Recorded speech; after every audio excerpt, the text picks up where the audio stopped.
আমি কখনো বিশ্বাসই করতে পারিনি যে চঞ্চল ভাই এভাবে অসুস্থ হতে পারে। তাদের মধ্যে এতটুকু মানবিকতা জায়গা নেই যে এই কাজটা করলে আমি যেমন আমার আমার নিজের পরিবারকে ক্ষতিগ্রস্ত করছি, সেটা দায়ভার তো তাকে নিতে হবে। জুন মাসের 20 তারিখে সে চলে গেলেন। এটা আসলে আমার জন্য একটা অনেক বড় ধাক্কা। কিছু সময় ডক্টরের অ্যাডভাইসটা নেওয়াটা খুব জরুরি। একদম।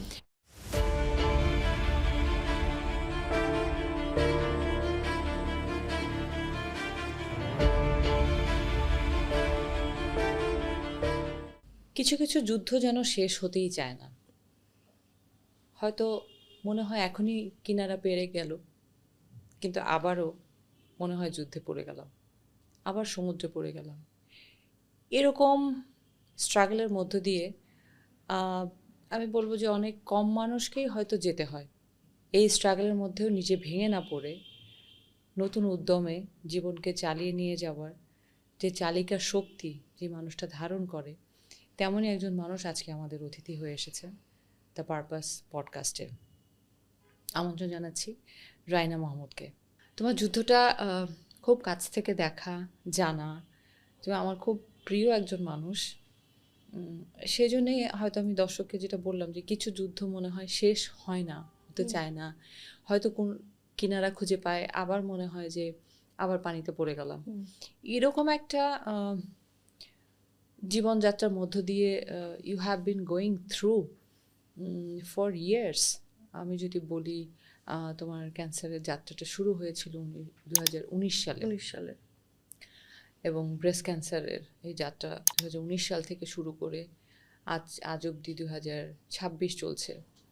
এখন পর্যন্ত যেন কিনারা খুঁজে পাইনি, বা এখনও এই অথৈ সমুদ্রের মধ্যে হাতড়ে বেড়ানোর মতো একটা অবস্থা, একটা সিচুয়েশনের মধ্য দিয়ে যাচ্ছ, যেটা আমরা সহসঙ্গী হতে চেষ্টা করছি, কতটুকু পারছি জানি না, বাট যার কষ্ট সেই সবসময় বলে যে খুব ভালো জানে, ভালো বোঝে।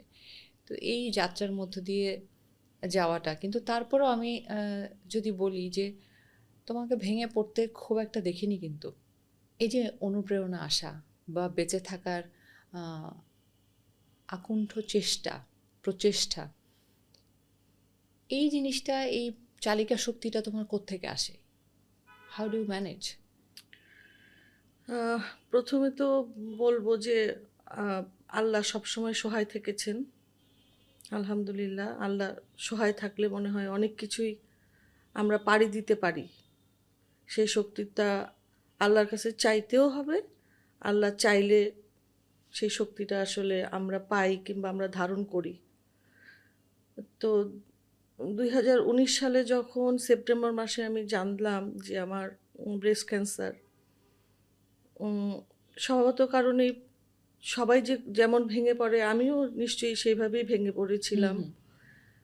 কারণ কারোর মাথায় থাকে না যে একটা ক্যান্সারের মতন অসুখ শরীরে ভর করবে, শরীরে থাকবে কিংবা হবে, এটা কারোই আসলে মাথায় কখনোই থাকে না। তো যখন জানলাম তখন আমার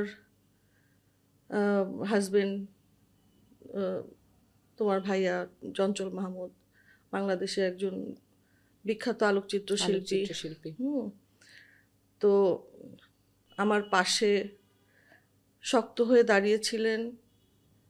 আমার ছেলেমেয়েরা, আমার পরিবার, আমার বন্ধুরা, তোমরা, যেটা না বললেই নয়, যেভাবে আমাকে আসলে আমি আসলে সবাইকে এতভাবে আমি পাশে পেয়েছি, আল্লাহর কাছে শুকরিয়া জানাবার আমার আসলে ভাষাতে কম। যেমন তোমার ভাইয়ার বন্ধুরা, আমার বন্ধুরা, প্রত্যেকজন মানসিক শক্তি, শারীরিক, এটা তো ক্যান্সারের যাত্রাটা আসলে মানসিক, শারীরিক, অর্থনৈতিক, আমি এটা 3 ভাগে ভাগ করেছি। যে মানসিক, এটা অনেক মানুষ ডিপ্রেশনে চলে যায়, নিতেই পারে না। আর শারীরিক কষ্ট এটা কাউকে দেওয়া যায় না। হ্যাঁ, ওটা নিজেকেই লড়াই করতে হয় শারীরিক কষ্টের সাথে। আর অর্থনৈতিক ব্যাপারটা হলো যে আমরা যারা আসলে সততার সাথে সাধারণ মধ্যবিত্ত পরিবারে যারা আমরা আসলে বেঁচে থাকি, চেষ্টা করি বেঁচে থাকার, তাদের জন্য এটা আসলে ভীষণ ধরনের একটা লড়াই। প্রতিনিয়ত একটা হ্যাঁ, যুদ্ধ চলতে প্রত্যেকটা থাকে। মুহূর্তের লড়াই। তো সব কিছু মিলিয়ে আসলে ভেঙে পড়েছিলাম, কিন্তু সবার মানে মানসিক সাপোর্ট, তারপরে এক আবার চিকিৎসার সময়ে একজন ভালো যদি ডক্টর সেরকম না হয়, হুম হুম, ভালো মানে সাপোর্ট দেওয়ার মতন ডক্টর যদি, অনেক ডক্টর দেখবা যে আম, ভালো করে কথা বলে না, সময় দেয় না। ট্রু। কিন্তু আমার যে আলহামদুলিল্লাহ আমি যে ডক্টরকে পেয়েছিলাম, সে আমাকে প্রথম দিন একটা কথা বলেছিল, আমার মনে হয় যে ওটা কাউন্সিলিং করেছে আমাকে সে, যে আমি যখন চিকিৎসা দেব, তুমি আমাকে সাপোর্ট করবে, হুম, তাহলেই তোমার চিকিৎসাটা আমি দিতে পারবো, তুমি সেটা গ্রহণ করতে তুমি পারবে। সেটা গ্রহণ করতে পারবে। আমার না এই কথাটা ভীষণভাবে আমি এটা নিজের মধ্যে নিয়েছিলাম। যে তুমি হা হুতাশ করো না, তুমি ভাববে যে তুমি ভালো হয়ে যাবে, তাহলে আমি চিকিৎসাটা দিলে তোমার বডি এটা অ্যাকসেপ্ট করবে। এবং কথাটা ভীষণভাবে সত্যি। হুম হুম। তো সেটাই বলছি যে শুরু হলো 2019 সাল থেকে আমার লড়াই। কিন্তু তারপরে তো একটা কোভিডের হ্যাঁ, বিশাল বড় হ্যাঁ, একটা সময় গেছে। একদম 2000 সেপ্টেম্বরে শুরু হলো। আমার যখন 4টা কেমো হলো, 4টা কেমোর পরে তখন হলো আমার সার্জারিটা ডক্টর করলেন পেট সিটির পরে। প্রথম পেট সিটি করলেন, করার পরে তখন কেমোগুলা হলো। 4টা কেমো, আর 33টা কেমো হয়েছে আমার, 25টা রেডিয়েশন। ও মাই গড। হ্যাঁ, তো রেডিয়েশনটাও তো অনেক কষ্টকর। হ্যাঁ, অনেক কষ্টকর। আমার মনে হয় পেট সিটির মতন কষ্ট কোথাও নাই। এত কঠিন, মানে ওই মেশিনের মধ্যে ঢোকা আর এত ঘন্টা ধরে থাকা, হুম। মানে আগের প্রসেস পরের প্রসেস, ওই মেশিনে থাকা, সব কিছু মিলিয়ে আসলে এই এই চিকিৎসাটাই আসলে ভীষণ ভয়ঙ্কর ভয়ঙ্কর। কষ্টের, যন্ত্রণার। এক একটা কেমোর পরে যে পায়ের অস্থির ভিতরে যে যন্ত্রণায় ভাগ তো কাউকে দেওয়া যায় না। হ্যাঁ, এটা তো কাউকে যে আমাকে মাসাজ করবে, টিপে দিবে, সেটা করলেও কিন্তু কমবে না। কমে না এটা। না, ওটা নিজেকেই তো, তুমি নিজেও জানো, এটা নিজেকেই আসলে এটার সাথে লড়াই করতে হয়। তারপরে মার্চ মাসে আমার সার্জারি হলো। আমি যখন হসপিটালে, তখনই আমি জানতে পারলাম যে করোনা, হুম হুম। করোনা কাল চলে আসছে। তো আমি 11 দিন হসপিটালে থাকার পরে আমি বললাম যে না, আমি বাসায় চলে যাব। তো ওইভাবে এই যে ব্যাগটা থাকে না, যে হুম হুম। ওটা নিয়েই আমি বাসায় চলে গেলাম। আমার ছেলে প্রতিদিন ওই ফ্লুইডটা মাপতো, ডক্টরকে মেসেজ দিত। মানে আসলে পরিবারের সবাই ভীষণভাবে সাপোর্ট না সাপোর্ট করলে, করেছিল। হ্যাঁ, এই এই জিনিসটা আসলে পার করা যায় না, এই কঠিন পথটা পার করা যায় না। তারপরে ওরা যে আহ, আসবে, পাশে থাকবে, সেটাও তো না। যে করোনার একটা যে সময়, সেটা কাছের মানুষগুলোর থেকেও আমরা দূরে চলে দূরে গিয়েছিলাম। চলে। হুম সিচুয়েশনটা তখন এমন ছিল, খুবই ভালনারেবল একটা হ্যাঁ, সিচুয়েশন ছিল। একদম। করোনা কাল, আমার ক্যান্সার চলছিল ইনফ্যাক্ট তাও। তখন ডক্টরের কাছে যাওয়াটা, হসপিটালে হ্যাঁ, যাওয়াটা, চিকিৎসা নিতে যাওয়াটা, সেটাও তো একটা বড় ধরনের হ্যাঁ, ঝুঁকির ব্যাপার ছিল। একদম একদম। আমি যখন যেতাম, একদম রাস্তা ফাঁকা, বারবার আমাকে থামাচ্ছে হুম হুম যে কেন একা আমি বেরোচ্ছি। তো কাগজপত্র যেহেতু থাকতো, কেমো নিতে যেতাম, হুম রেডিয়েশন হুম। নিতে যেতাম। আমার তো রেডিয়েশনে প্রতিদিনই 25 দিন, সপ্তাহে 5টা রেডিয়েশন যেতেই হতো। যেতেই হতো আর 21 দিন পর পর কেমো নিতে। কেমন নিতে। তো ওই সময়টা আসলে সব কিছু মিলিয়েই যেন, সবাই যেমন যুদ্ধ করেছে, আমি আমার যুদ্ধটা আসলে অনেক বেশি হয়তো করেছি। খুব 21 সাল স্বাভাবিক। হলো, তোমার ভাইয়া ঠান্ডা লেগে তার নিউমোনিয়া। নিউমোনিয়া হয়ে গেল। নিউমোনিয়াতে সে লাইফ সাপোর্টে চলে গেল। আসলে এত বড় আমাদের মানে বাংলাদেশের জন্য আমি বলবো এত বড় একটা অ্যাসেট চঞ্চল মাহমুদ, একটা প্রতিষ্ঠান, একদম উনি একজন এত বড় একটা ব্যক্তিত্ব, তার হাত ধরে কত মানুষের হয়তোবা এই আলোকচিত্রে আসা বা শেখা, এই জিনিসটা ওনার এই প্রাতিষ্ঠানিক এই জায়গাটা থেকে যখন উনি নিজে অসুস্থ হয়ে পড়লেন, সেই সময় কিন্তু অনেকেই ভেঙে পড়েছিল। ইনফ্যাক্ট আমি কখনো বিশ্বাসই করতে পারিনি যে চঞ্চল ভাই এভাবে অসুস্থ হতে পারে, বিকজ ওনাকে আমি যখনই দেখেছি এত হাস্যোজ্জ্বল একজন মানুষ, প্রচণ্ড প্রাণবন্ত, প্রচণ্ড হাস্যোজ্জ্বল একটা মানুষ। তোমাদের দুজনকে দেখলে সবসময় খুব ভালো লাগতো, দুজন একসাথে। দ্যাট ওয়াজ কাইন্ড অফ এরকম হেভেনলি কাপল কিন্তু আমরা খুব একটা সচরাচর পাই না। You guys are very blessed. সেই সময় উনি এইভাবে অসুস্থ তোমার পাশে আসলে তোমাকে সাপোর্ট করতে গিয়ে আমার মনে হয় উনি নিজেও মানসিকভাবে অতটাই ভেঙে পড়েছিলেন যেটা তোমাকে বুঝতে দেয়নি। হ্যাঁ, বুঝতে দেয়নি। এই কারণে তার অসুস্থতাও কিন্তু তাকে মোটামুটি পেয়ে বসেছিলেন। হ্যাঁ, এবং সেই সময় তারও লাইফ সাপোর্টে চলে যাওয়াটা, এটাও তো একটা বড় ধরনের ধাক্কা ছিল আমাদের সবার জন্য। এবং শুনে আমরা রীতিমতো সবাই ভরকেই গিয়েছিলাম যে আসলে এখন হবে কি। এটাও তো তার একটা নতুন যুদ্ধ শুরু হলো তার শরীরের সাথে। সেটা কিভাবে তুমি সেটা ম্যানেজ করেছিলে? তো যেদিন ভর্তি মানে যেদিন নিয়ে গেলাম হসপিটালে, যেতেই কিন্তু অনেক বেশি খারাপ হয়ে গেল। সাথে সাথেই কিন্তু ওই লাইফ সাপোর্টে চলে গেছিল। হ্যাঁ, তো 17 দিন লাইফ সাপোর্টে ছিলেন। 17 দিন ওই আমি হসপিটালে যেতাম, আবার ল্যাবেডের আইসিইউতে বসে বসে দোয়া দুরুদ পড়তাম। আমি না একটা মুভি দেখেছিলাম, সেই মুভিতে ডক্টররা বলছিল যে যারা লাইফ সাপোর্টে থাকে কিংবা কোমায় চলে যায়, ওরা কিছু বলতে পারে না কিন্তু সব বোঝে। আমি একটা মুভিতে দেখেছিলাম। তা আমি বসে বসে তোমার ভাইয়ের সাথে আমি গল্প করতাম যে আমরা আবার সুস্থ হয়ে যাব, তোমার স্টুডিও আবার চলবে, তুমি আবার ছাত্রছাত্রীদেরকে শেখাবে, এরকম অনেক গল্প করতাম। কোথায় বেড়াতে গেছিলাম, সব ভালো ভালো কথাগুলি বলতাম। ডাক্তাররা আসলে বারবারই খুলে ফেলতে চাইতো লাইফ সাপোর্ট, কারণ অনেক একটা লম্বা দিন না, 17 দিন কেউ তো আসলে এভাবে রাখে না। তারপরে আমার এক সময় ডিসিশন নিতে হচ্ছিল যে লাইফ সাপোর্ট খুলে ফেলবে।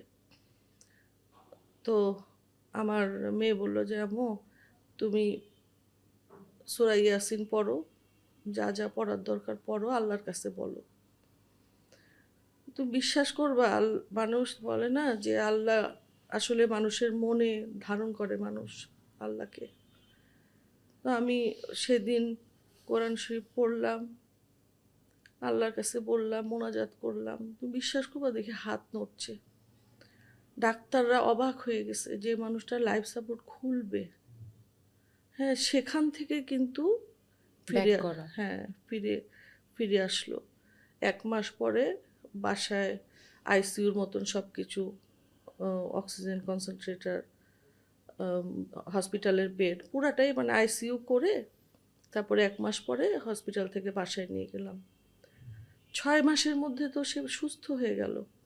আসলে এটা মনের জোরেই সুস্থ হলো। এই তো দুজনে মিলে আবার শুরু করলাম, কারণ আমার চিকিৎসাটা তো 23-22 সাল পর্যন্ত চললো।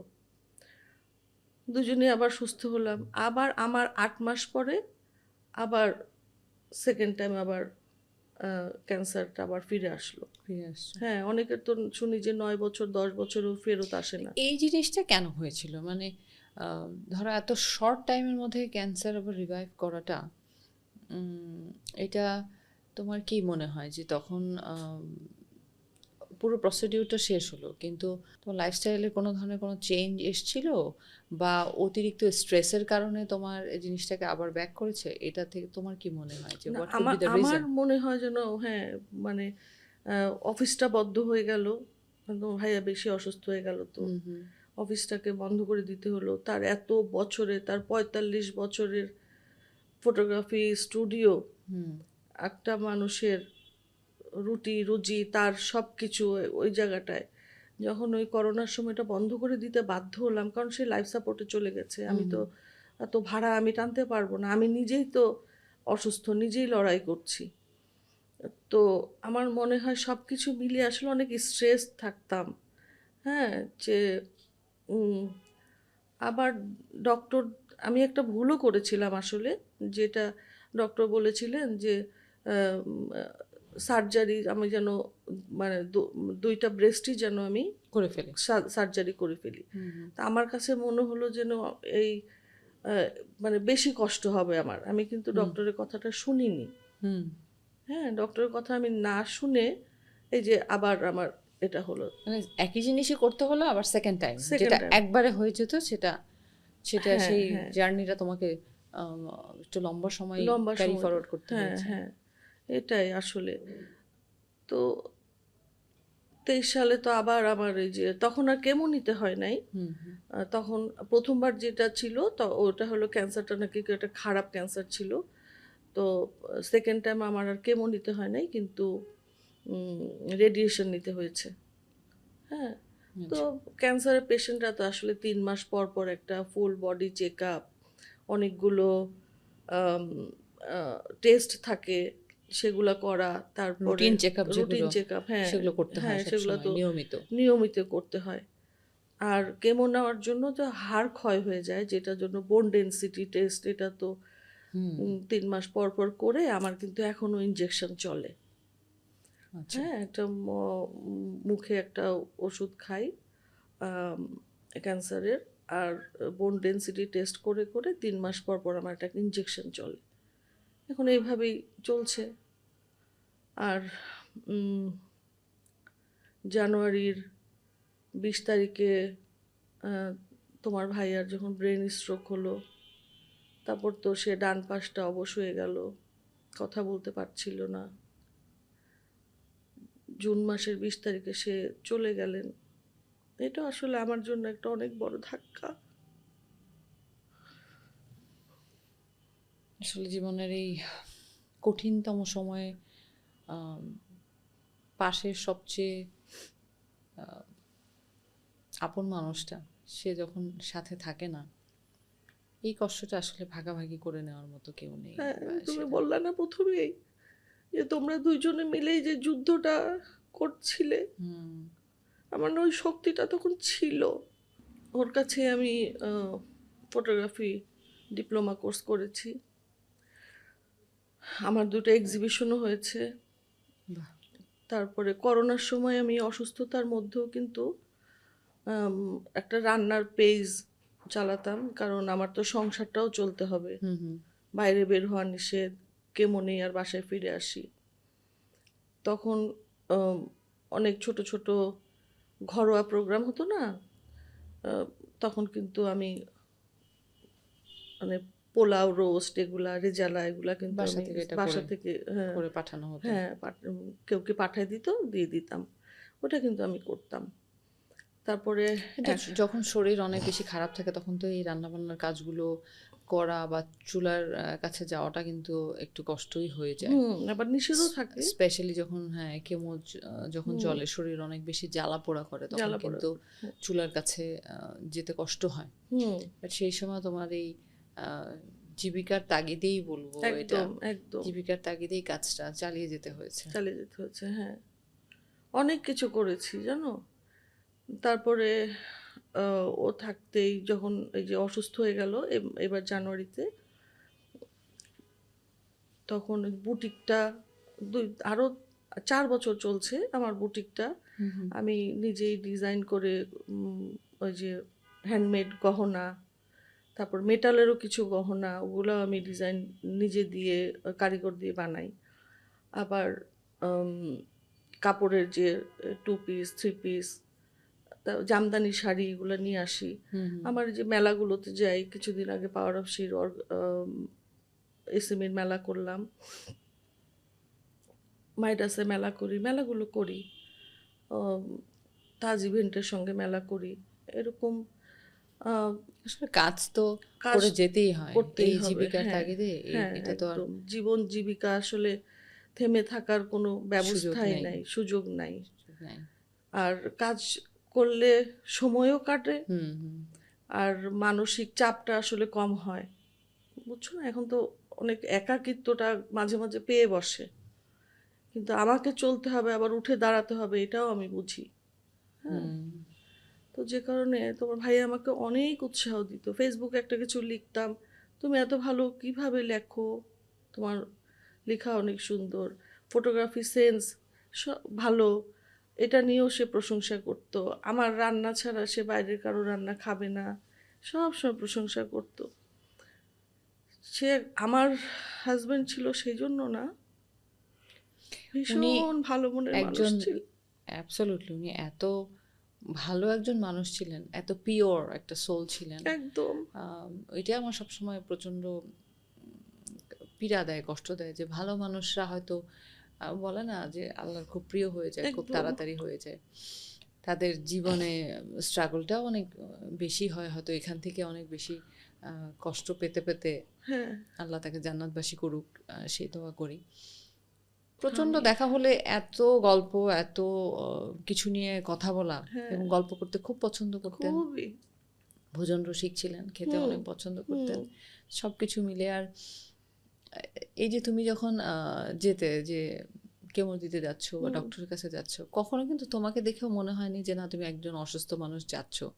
খুব সুন্দর করে একটু সাজুগুজু করে, হ্যাঁ, একদম। হ্যাঁ, জানো একটু আমি কাজল পরিপাটি না হয়ে। দিয়ে যদি দেখতো যে আমি কাজল দেইনি, হুম, না কাজল দিয়ে যাও, চোখে কাজল দিতে হবে। আমার আব্বু এরকম করতো, চোখে কাজল না দিলে ভাবতো আমি অসুস্থ। অসুস্থ, হ্যাঁ। হুম। আবার তোমার ভাইয়াও চোখে কাজল না দিলে আবার বলবে না না তুমি কাজলটা দিয়ে যাও, তোমাকে অসুস্থ দেখতে ভাল লাগে না। হুম, হ্যাঁ, সব সময় উৎসাহ দিত, ছাত্রছাত্রীদেরকেও অনেক উৎসাহ দিত। তার হাতে গড়া কত নায়ক নায়িকা মডেল সবাই আজকে প্রতিষ্ঠিত, কত ফটোগ্রাফার। আল্লাহ তাকে জান্নাতুল ফেরদৌস নসিব করুন।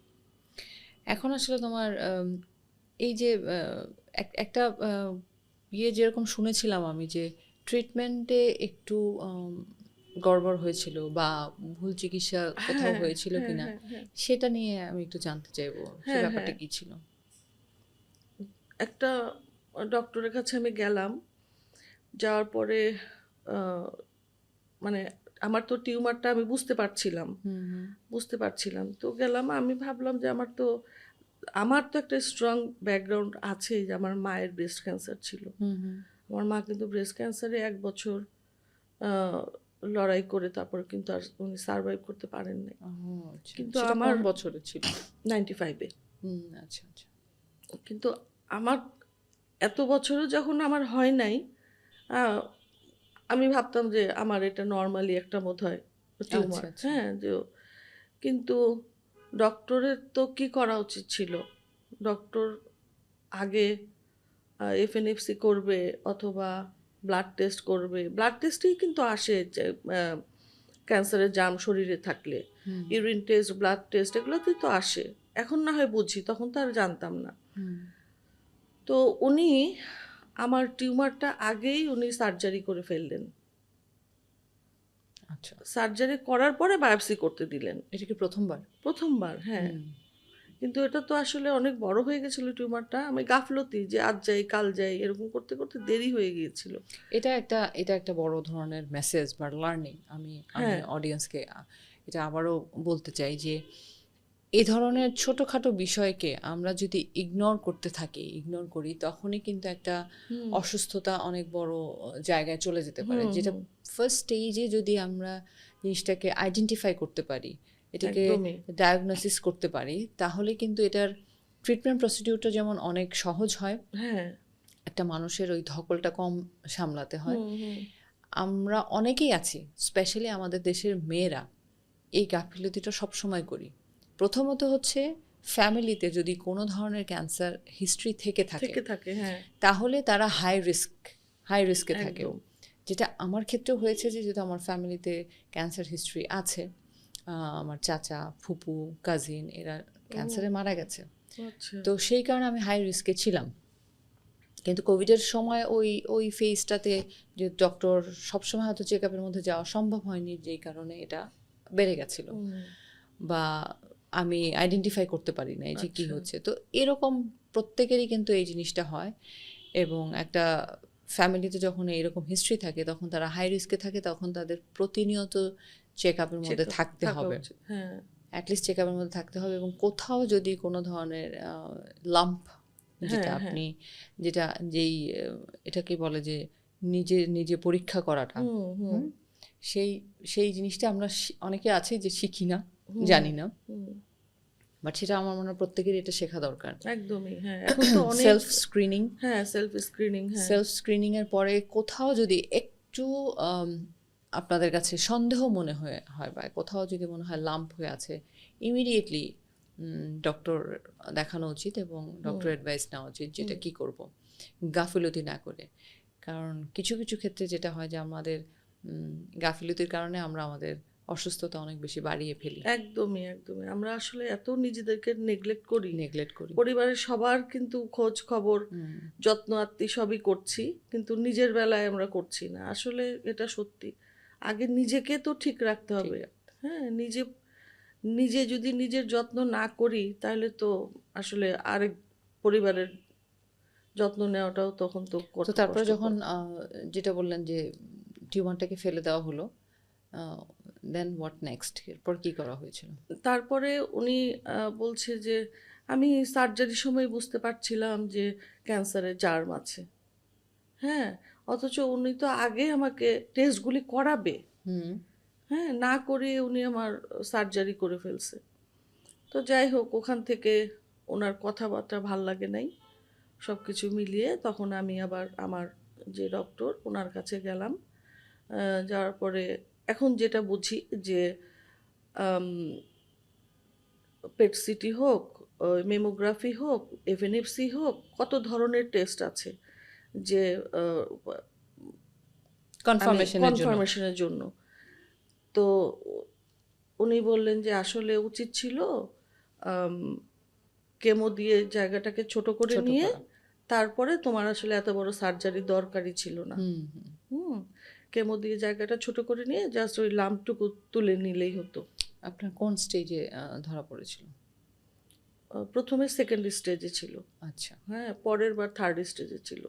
হুম, হ্যাঁ, তো এই তো আসলে ডক্টররাও অনেক সময় ভুল করে। অনেক, আনফরচুনেট ব্যাপার। হ্যাঁ, ভুল আসলে আমার মনে হয় চিকিৎসার ব্যাপারটাই আসলে মনে হয় ভাগ্যের উপর অনেকখানি নির্ভর করে যে আমরা আহ, সঠিক ডক্টরের কাছে না, আমার পৌঁছাতে পারলাম কিনা। কথা হচ্ছে যে সঠিক ডক্টর বলতে কি বোঝায়?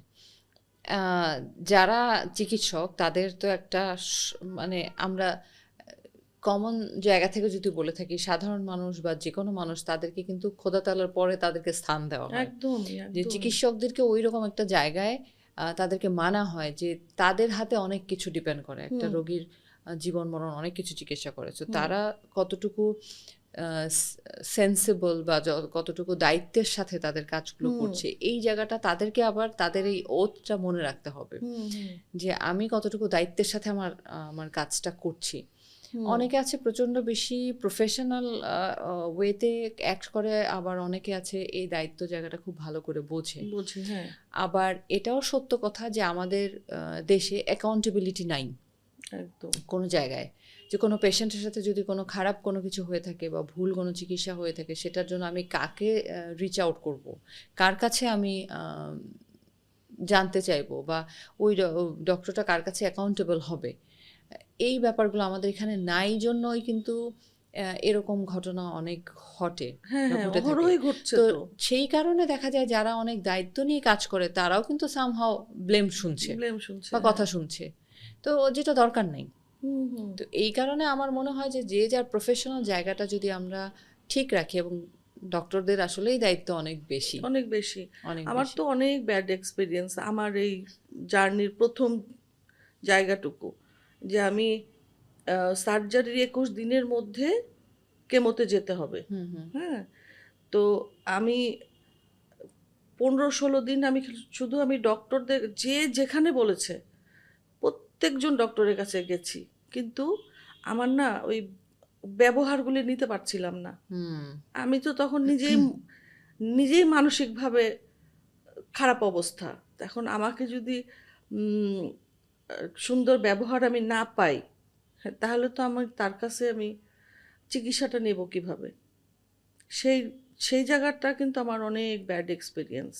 যে কারণে আমাকে কয়েকজন ডক্টরের কাছে যেয়ে আমি আমি আমার ডক্টরের কাছে পৌঁছালাম, যার ব্যবহার ভালো এবং আমার চিকিৎসাটা সে খুব সুন্দর করে করেছে এবং আম এখন আমাকে কেউ বললে আমি কিন্তু ওখানে পাঠাই।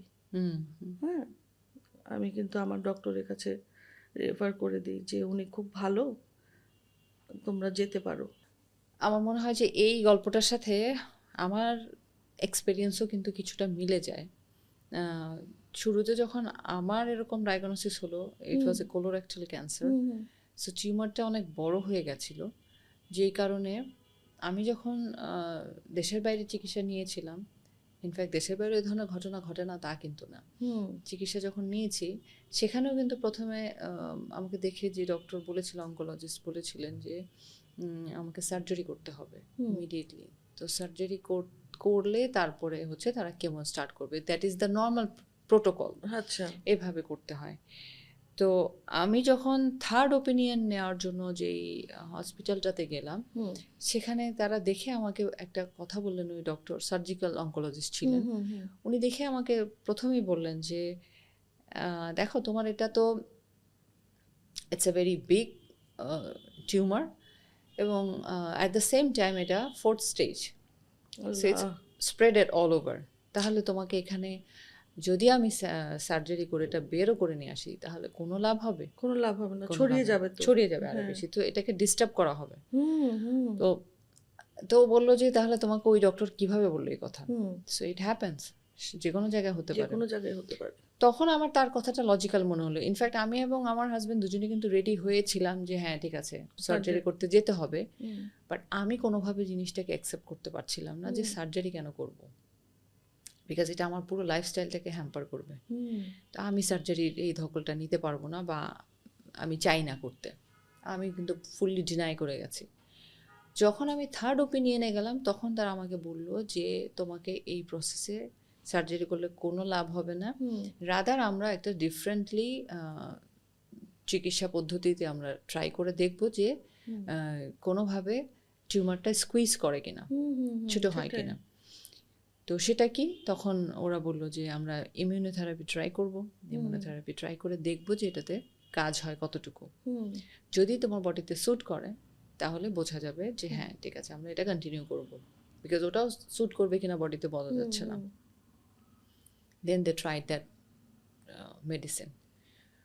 তো চারটা চারটা ব্যাক টু ব্যাক চারটা আমাকে ইমিউনোথেরাপি নিতে হয়েছে, যেটা আবার সিস্টেম ছিল যে প্রত্যেক 3 সপ্তাহের মধ্যে এটা নিতে হবে, আচ্ছা। 3 উইক্সের মধ্যে নিতে হবে। সো 3 উইক্সের মধ্যে আমি যেতে পারবো কিনা, আসতে পারবো কিনা, এ ধরনের একটা হুম, হুম, টানাপোড়েনের মধ্যে ছিলাম। বাট সামহাও আমি বলেছি ঠিক আছে আমি চেষ্টা করব। হুম। এরপরে যখন আমি এই চারটা নেওয়া হয়ে যাওয়ার পরে আবার যখন পেট সিটি করা হলো, তখন দেখা গেলো যে টিউমারটা আলহামদুলিল্লাহ নাই। ও তাই? টিউমারটা ডিজলভ হয়ে গেছে। ও! So, তখন যদি এই এই যে বলা যে একটা ঠিকঠাক গাইডেন্স যদি আমরা না হ্যাঁ, পাই, একদম, হ্যাঁ। ঠিক গাইডেন্স যদি না পাই, তখন কিন্তু আরো খারাপ হয়ে যেতে পারে। একদমই। আমি একটু আগে বললাম না যে আসলে মানে সঠিক চিকিৎসক হুম, ভাগ্যেরও ব্যাপার। ভাগ্যের ব্যাপার আছে। হ্যাঁ? যে এদেশেই বলো, বাইরেই বলো, সব জায়গায়। হুম, হুম। হ্যাঁ? চিকিৎসাটা পুরোটাই আমার মনে হয় যেন অনেকখানি ভাগ্যের ব্যাপার। আসলে চিকিৎসাটা আহ, যখন মানুষ খুব বেশি কমার্শিয়ালি নিয়ে নেয়, আহ, এইখানটাতে কমার্শিয়ালি জিনিসটাকে দেখা উচিত বলে আমার মনে হয় না। মনে হয় কারণ না, হ্যাঁ। যেটা আমি বললাম যে চিকিৎসকের মর্যাদা অনেক উপরে, হ্যাঁ, অনেক উপরে। একজন চিকিৎসককে খোদা তাআলার পরে তাকে স্থান দেওয়া একদম, হয় যে তার একদম, হাতে সমস্ত কিছু। একদম। সো সে তার জায়গাটাকে যদি ঠিক রেখে এটাকে যদি শুধুমাত্র একটা কমার্শিয়াল অ্যাসপেক্টে না দেখে মানবিক অ্যাসপেক্টে যদি দেখে, হুম, তখন কিন্তু সেই পেশেন্টটাও যেরকম বেনিফিটেড হচ্ছে হুম, খুব সহজে, এবং তাদের তো দোয়ার কোনো শেষ নাই, হ্যাঁ, সেটাই। তারা তো দোয়া পাচ্ছেই। একদমই, তো আমার মনে হয় যেটা সবার ক্ষেত্রে এই জিনিসটা হওয়া উচিত। একদম, একদম।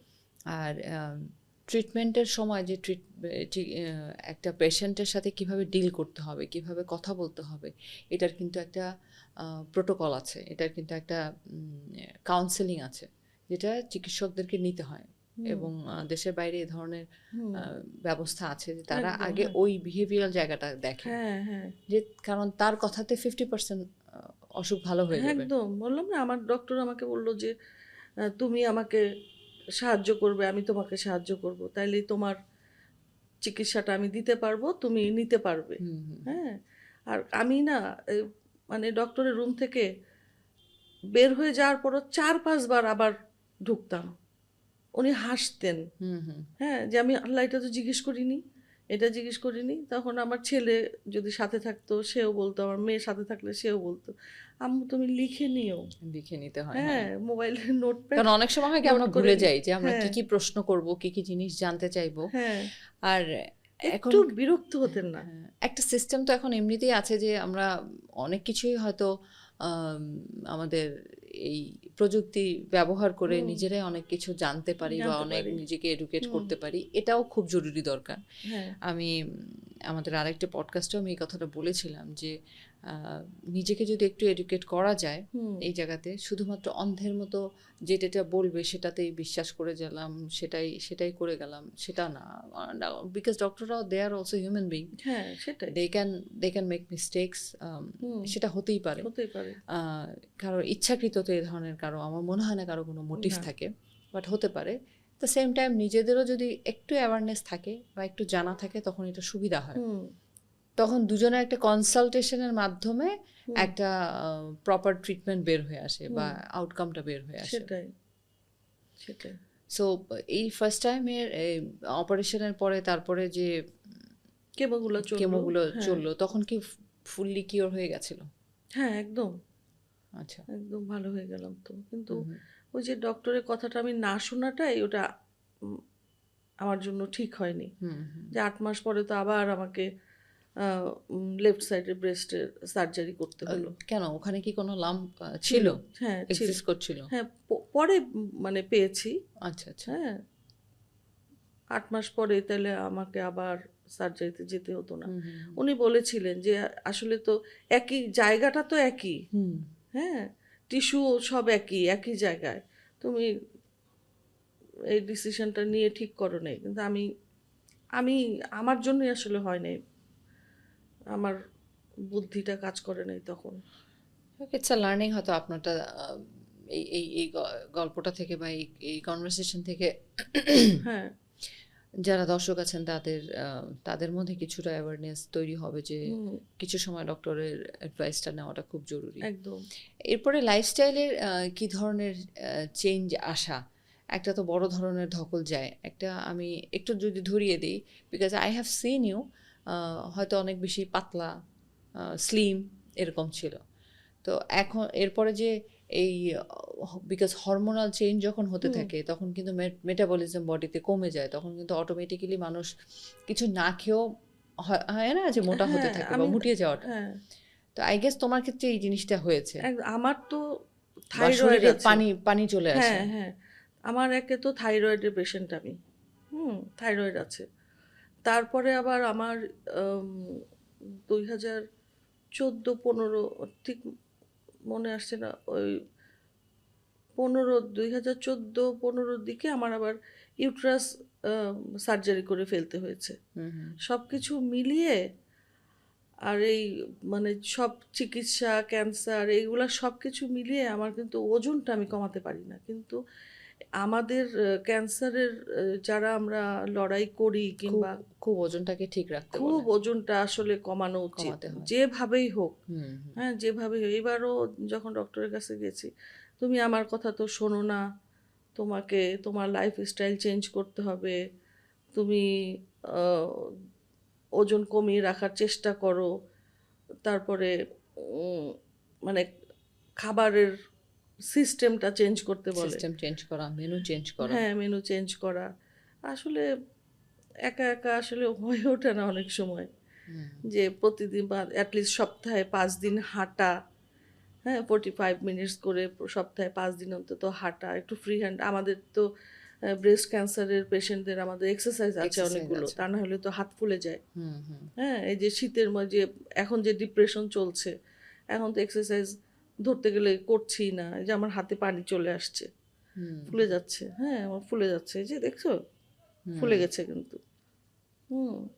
তো আসলে নিজের ভালোটা নিজের আগে বুঝতে নিজের হবে। বুঝতে হয়, নিজের টেক কেয়ার করতে হয়, হ্যাঁ যে যত খারাপ অবস্থা যাক না কেন you need to push yourself একদম। বিট, নিজেকে পুশ করে ওই ওই কমফোর্ট জোন থেকে বের হয়ে হ্যাঁ একটু এফোর্ট দিতে হবে, না হলে তো সুস্থ একদম হওয়া না, যাবে না। সুস্থ থাকা যাবে না। এবং প্রত্যেককে আমি এই কথাটা বলি যে not only the cancer patient, even না। সুস্থ থাকতে গেলে হুম, একটা নির্দিষ্ট ওয়েট মেনটেন করে চলাটা হ্যাঁ খুব জরুরি। আসলে সেটাই। হ্যাঁ, সেটার জন্য আপনার প্রতিনিয়ত প্রতিদিন যদি একটু করে হাঁটতে হয়, 30 মিনিটস আপনি যদি হাঁটতে পারেন, হুম, যেখানে হোক, হ্যাঁ ছাদে হোক, আপনার নিচের বাড়ির নিচে হোক, বা বাসায় একটু হোক, হ্যাঁ কষ্ট করে পার্কে গিয়ে হুম যদি হাঁটা সম্ভব হয় সেটা করা উচিত।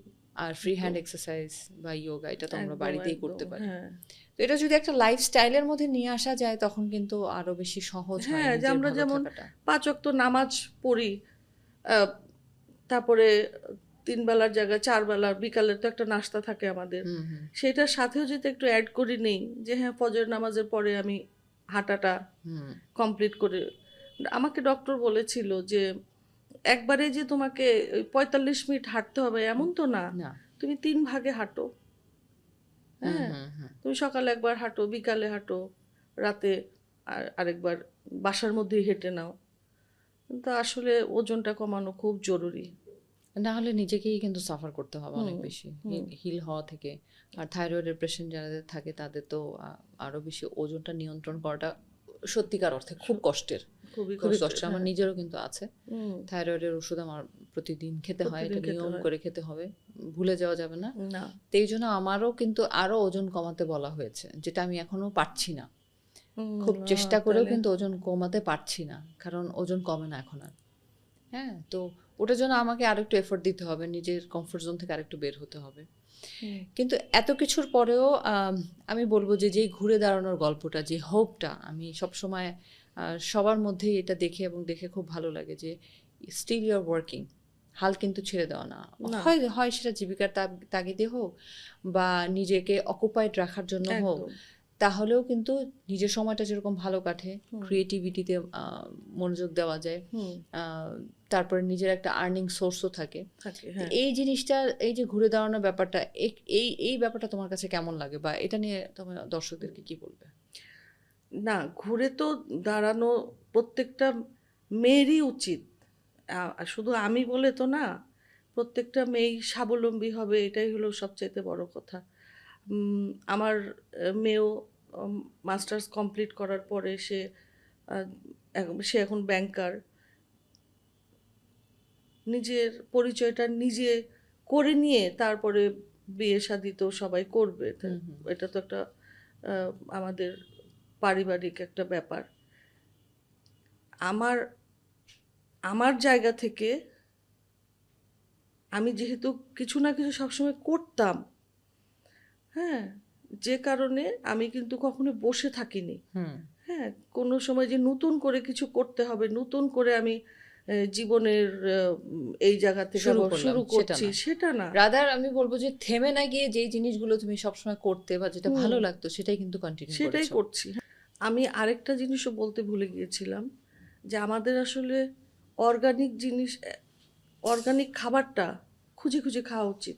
হুম হুম কারণ এত বেশি মাছে, মাংসে, সবজিতে, ফলমূলে সব ভেজাল। জায়গায় ওই ফরমালিন একটা ব্যাপার হুম সব হুম হুম জায়গায়। হ্যাঁ তো যেমন সাদা চালটা না খেয়ে লাল চাল যেটা ব্রাউন ব্রাউন রাইস, রাইস বলি হ্যাঁ আমরা, হ্যাঁ। তারপরে ব্রাউন কিন্তু এই আটা। খুবই আনফর্চুনেট ব্যাপার যে আমাদের এদেশের মানুষের দেশপ্রেম এতই বেশি, খুব একটু নেগেটিভ ওয়েতে আমি বলছি, যে হুম তারা নিজের কাছের মানুষকে যেরকম খারাপটা খাওয়াতে একটু দ্বিধাবোধ করে না, আবার মানুষকে খাওয়াতেও দ্বিধাবোধ করে না। এই জন্যই খাবারের মধ্যে এত ভেজাল তারা দিতে পারে বা এত সেটাই ফরমালিন দিতে পারে।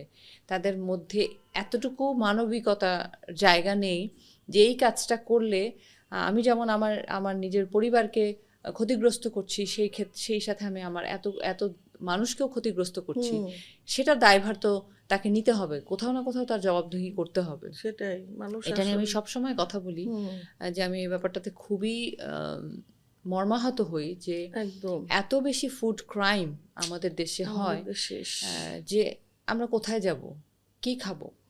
ক্যান্সারটা কিন্তু আসলে এগুলো খাবার থেকেও খাবার কিন্তু থেকে হয়। অনেক বেশি হচ্ছে এবং হ্যাঁ, এটা প্রতিরোধ করা সম্ভব হচ্ছে না। মানুষের মধ্যে ওই বিবেক বোধটা যতদিন পর্যন্ত না হবে, ব্যবসা সবাই করবে কিন্তু হুম, ব্যবসা করা মানুষ মেরে না। হ্যাঁ, হ্যাঁ, সেটাই, হ্যাঁ, সেটাই। মানুষকে মেরে তো ব্যবসা করাটা হ্যাঁ, উচিত না। তো সব এই মূল্যবোধের জায়গাগুলো যদি মানুষের ঠিক না থাকে, মানুষ যদি এতটুকু মানবিক না হয়, তাহলে তো দিন দিন এই অসুস্থতা, যে কোনো অসুস্থতা যেকোনো অসুস্থতা। প্রচণ্ড পরিমাণে বেড়ে যাবে। এবং এত বেশি মেডিসিন ইয়ের মধ্যে দেওয়া হয়, ফরমালিন বা আদার হ্যাঁ, বিষক্রিয়া যদি বলি, যেগুলো ফলনের মধ্যে দেওয়া হয়, সেই জিনিসগুলোকে আর একটু কাট করতে হবে। বিকজ এটা আমাদের লাইফটাকে ভালো রাখার জন্য, হুম, হ্যাঁ, আমরা যাতে কম আমাদের ডক্টরের কাছে যেতে হয় যেতে বা হয়, কম হ্যাঁ, এইসব ভেজাল খাওয়া থেকে আমরা দূরে থাকি। দূরে থাকি। শুধু সেটাও না, রেস্টুরেন্টগুলোতেও হ্যাঁ, এমন ফাস্ট সমস্ত ফুড, জিনিস হ্যাঁ, ব্যবহার করা হয় বা তেল যেগুলো ভাজা, ড্রাই ফুড, ফ্রাইড ফুড যেটা বলি, হ্যাঁ, সেটাতে এমন ধরনের তেল ব্যবহার করা হয়। প্রত্যেকটা জিনিস দেখে প্রচণ্ড রকমের কষ্ট লাগে যে মানুষের মধ্যে মানবিকতা আজকে কোথায় গিয়ে দাঁড়িয়েছে। একদম। আমরা ছোটবেলায় তো আমাদের সময় তো ওই ফাস্ট ফুড ব্যাপারটা ছিল ছিল না, না। না? আমাদের মায়েরা তো ওই চিড়া, মুড়ি, নারকেলের ওই চিড়া, হুম হুম নাড়ু এগুলা কিন্তু আমাদের সব বাসায় তৈরি হতো। আম্মু বানিয়ে রাখতো নিমকি, হুম হুম হ্যাঁ, চা দিয়ে খাওয়ার জন্য বিকালে। কিন্তু এখন আসলে এত পৃথিবীটাই সব এতভাবেই বদলে গেছে যে বাচ্চারা পিৎজা, ফ্রাইড চিকেন না খেলে, বার্গার না খেলে ভালো লাগে না। ওদের ভালো লাগে না। হ্যাঁ? কিন্তু আসলে তো অনেক হার্মফুল। আর ছোট্ট একটা বারান্দাও যদি কারো থাকে, যতটুকু জানো আমার বারান্দায় কি লাগানো? একটা লেবু গাছ, হুম হুম হুম?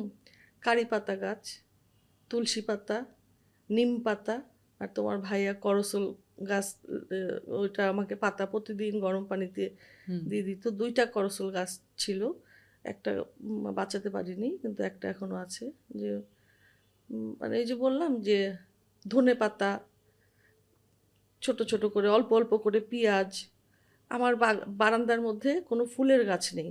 সবজি সব এগুলো মানে এই ধরনের। অর্গানিক জিনিসগুলো। হুম হুম হুম? তারপরে ওই যে সজনে পাতা আমাদের আ মানে ক্যান্সারের এটা পেশেন্টরা খুবই খুবই ছাড়াও ডায়াবেটিকও উপকারী, কমে। খুবই উপকারী। উপকারী হ্যাঁ, একটা পাতা। আমি ওই যে নিম পাতা ভেজে রাখি রসুন দিয়ে, সরিষার তেল দিয়ে।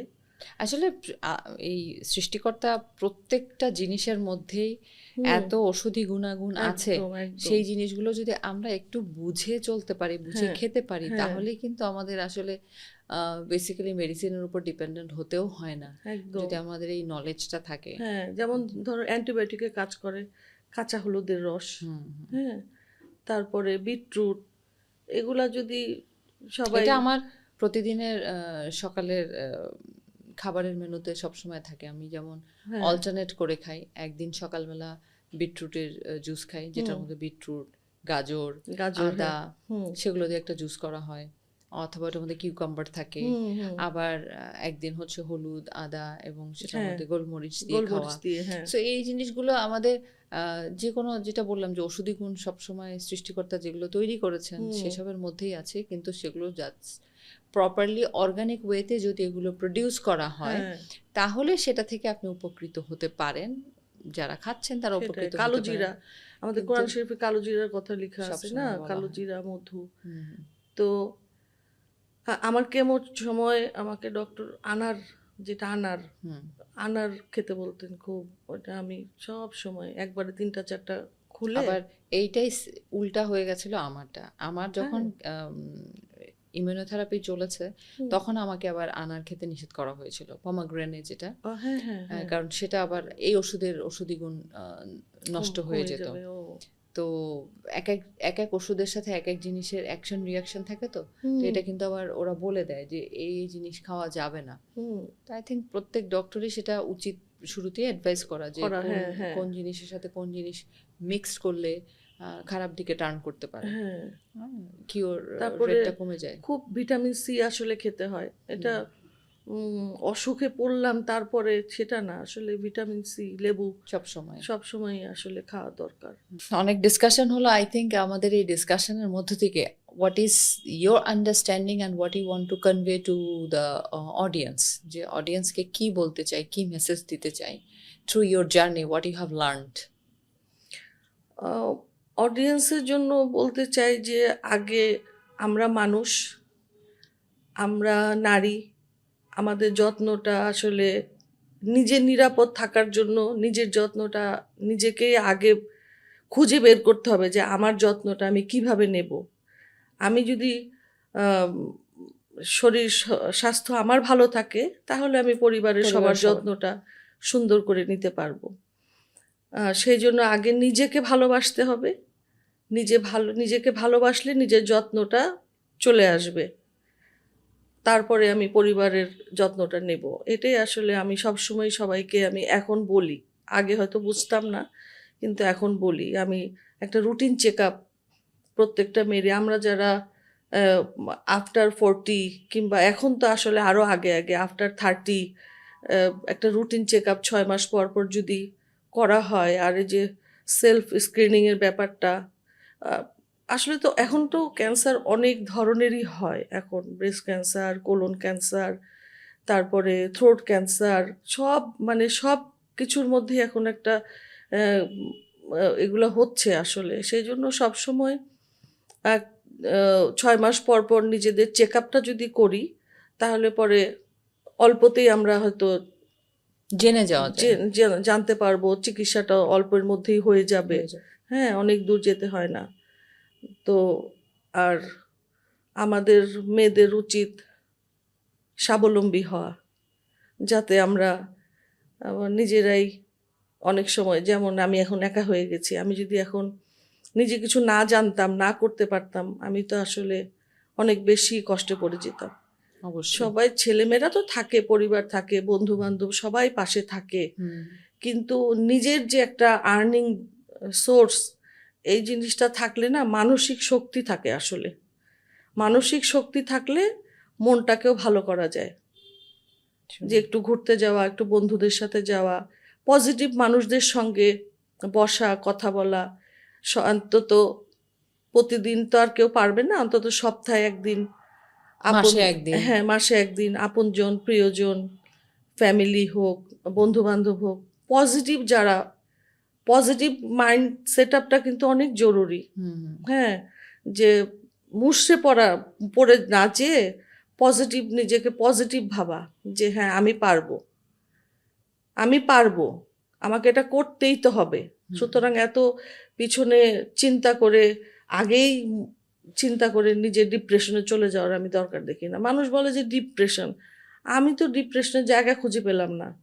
সময় নেই, ডিপ্রেশনে চলে যাওয়ার সময় হচ্ছে না, সময় নেই, সেই সকাল থেকে রাত পর্যন্ত সময় নেই। আর আমরা দুইজনই একসাথে অসুস্থ হয়ে যাওয়াতে আরোই মনে হয় মানে ডিপ্রেশনের এই জায়গাটা আমাদের ছিল না, কারণ একজন একজনের দিকে এত বেশি টেক কেয়ার করতে হয়েছে, দেখাশোনা করতে হয়েছে। একদম একদম। তোমার এই নিজের অসুস্থতার সময়ও চঞ্চল ভাইয়ের এত বড় অসুস্থতার কারণে হয়তো নিজের দিকে তখন আরো বেশি যত্নশীল হতে পারোনি, বিকজ তার দিকেই বেশি খেয়াল রাখতে হয়েছে। এই যে খাওয়া, ঘুম, স্ট্রেস, এগুলো কোনো কিছুই হয়তো ঠিক মতো ম্যানেজ হয়নি। তো আল্লাহ তাআলা কাছে এটাই প্রার্থনা যে জীবন সহজ হোক, because life is a journey. এখন এই জার্নিটা কারোর জন্য অনেক বেশি কষ্টকর, কারোর জন্য একটু সহজ, সেটাই। কিন্তু সবারই একটা বাম্পি রাইড থাকে। আল্লাহ তাআলা সেটা সহজ করুক। Thank you so much for coming over here. আর যারা শুনছেন তারা নিশ্চয়ই এতক্ষণে বুঝে গেছেন যে আমাদের এই পারপাসটাই হচ্ছে সবাইকে একটু অ্যাওয়্যার করা। কারণ সময় মতো যদি নিজের প্রতি যত্নশীল না হন তাহলে অনেক ক্ষেত্রেই ভোগান্তিটা একটু বেশি হতে পারে। যেটা অল্পতে কিওর হওয়া, সেটা অল্পতে না হয় হয়তো একটু বেশি ভোগান্তির মধ্যে পড়ে যেতে পারেন। সেই জন্য self love is very important, self screening is very important. কোনো সময় শরীরে কোনো ধরনের একটু অসামঞ্জস্য কোনো কিছু দেখলে বা ফিল করলে সাথে সাথে আপনারা সেটা নিয়ে কথা বলেন, ডক্টরের সাথে কথা বলেন, অথবা আপনার পাশের মানুষটা যে হয়তো বা জানবে বুঝবে তার সঙ্গে কথা বলাটা উচিত। কারণ আমরা অনেক সময় কথা বলতেই লজ্জা বোধ করি, সংকোচ বোধ করি, সেটা নিয়ে আমরা কথা বলতে চাই না, যেই কারণে আমাদের অসুস্থতা অনেক বেশি বেড়ে যায়। তো সেই অ্যাওয়ারনেসটা তৈরি করবার জন্য বা সেই সচেতনতা তৈরি করবার জন্যই আমাদের পারপাসের এই আয়োজন। আশা করছি এই আয়োজন থেকে আপনাদের মধ্যে কিছুটা হয়তোবা সচেতনতা তৈরি হবে এবং সেটাই আমাদের মূল লক্ষ্য। Thank you so much for watching us.